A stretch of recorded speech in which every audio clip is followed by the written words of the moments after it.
Post every day. Follow the trends. Use famous songs on your posts. You need more followers. 10 stories a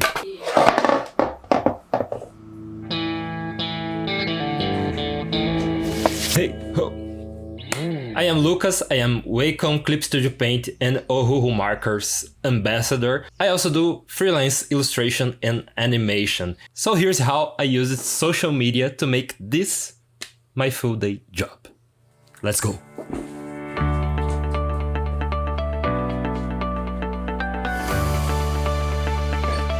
So the first thing is about frequency.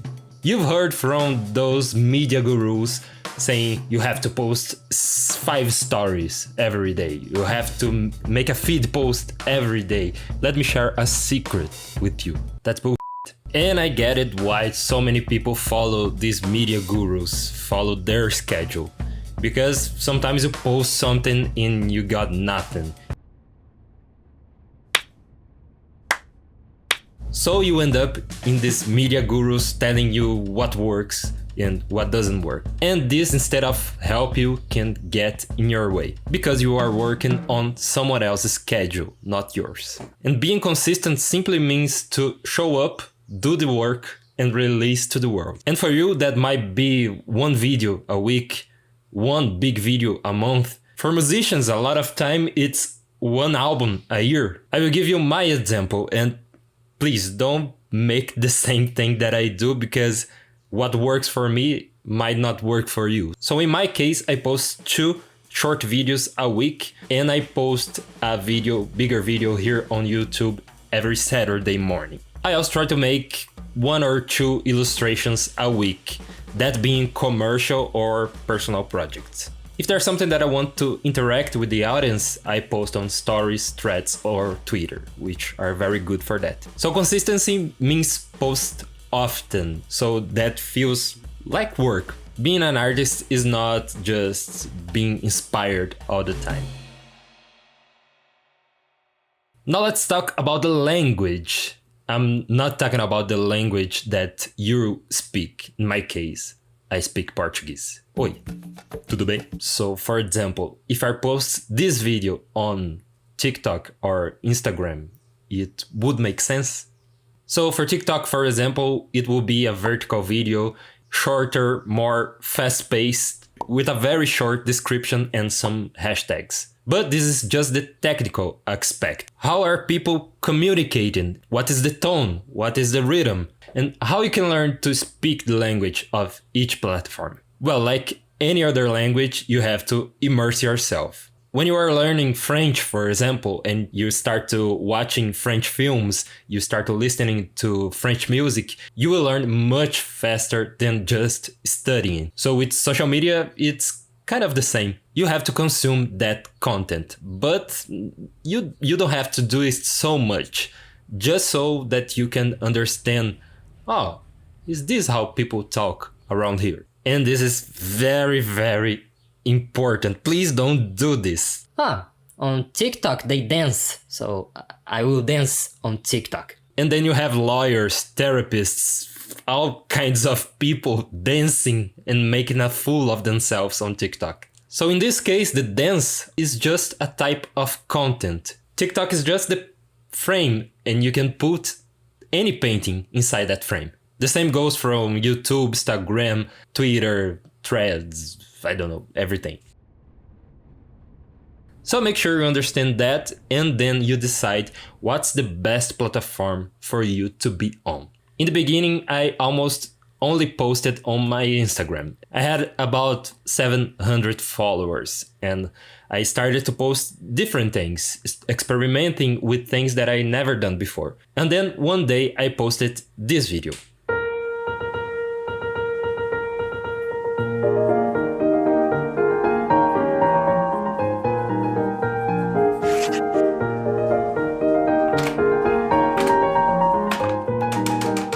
On Instagram, this video got like 300 views. But then I thought myself, this video is kind of funny.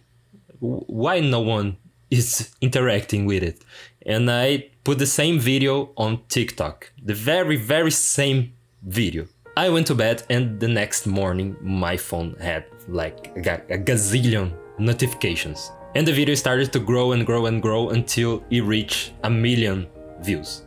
So I started to make more and more and more content like this, and I started to collaborate with other brands, and I became ambassador for giant brands because my content connected with other people. And I only knew about that because I posted the same video on TikTok. If I would just let the video on Instagram, I could think, oh, nobody likes this, so I will try another thing. So if you really believe in what you make, try to show it in every way possible. There's a lot of variables, so post everywhere and you will eliminate some of those variables. And when you find a bigger audience inside of a platform, you can like camp there, make your little house and make that your preferred platform. But in the beginning, I strongly recommend to post your stuff everywhere.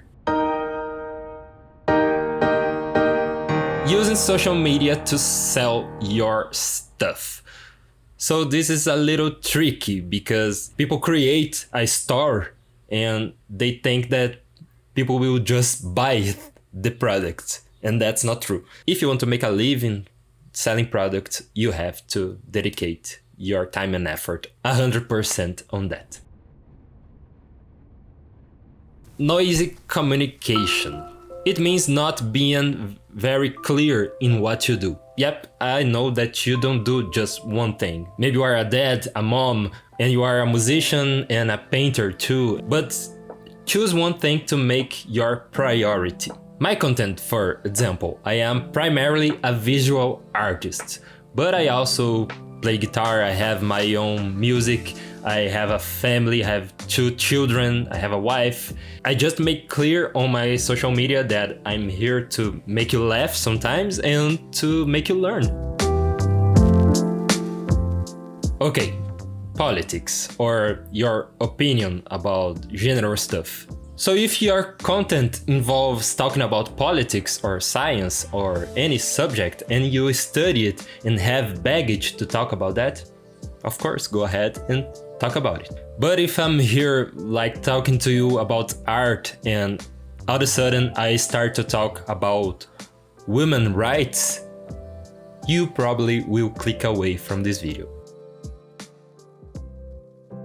Do you need so many followers? Having a lot of followers doesn't necessarily mean that you will have a big financial return or even a great cultural impact on your community.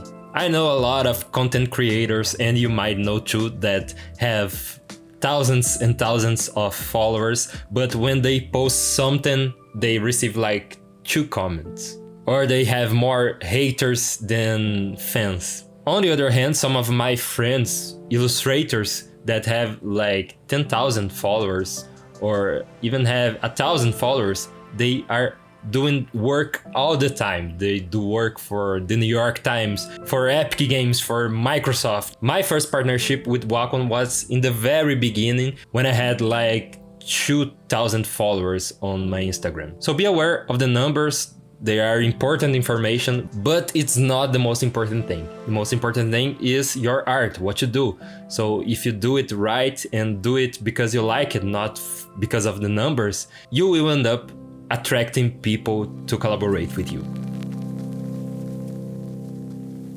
Reposting, do it. It's that simple. Reposting, it's good because sometimes you post something that it's very good, but because of some event that happened in the world that day, or because the algorithm, your art will not get too much attention. So if you have something that you believe in and you think it's beautiful and you want everyone to see, post it again and see what happens. I do this all the time. I grab a lot of short videos that I already posted and I make a longer video with these 15 seconds, 20-second videos, and I post it again. And surprisingly, these are the videos that I get more attraction from, like 2 million views, 3 million views, 6 million views. So yeah, if you think it's good, it's worth reposting. And the last thing, it's the basics. A lot of people forget to put their contact information on their platforms. So make sure that the information to contact you is very visible. And maybe one of the most important things is show up and do the work. Years and years ago, if you want to work with art, you had to go door to door with a portfolio, especially if you didn't knew somebody that already were in the industry. Today, it's still good to have someone inside the industry that could open a door for you. But that's not completely necessary anymore, because we have YouTube, we have Instagram, TikTok, Twitter, and everyone can find you there if your art it's good, it's worth sharing. We are living in a time that we can share our work with everybody. So go there, show up for work, release your work to the world, and I see you in the next video.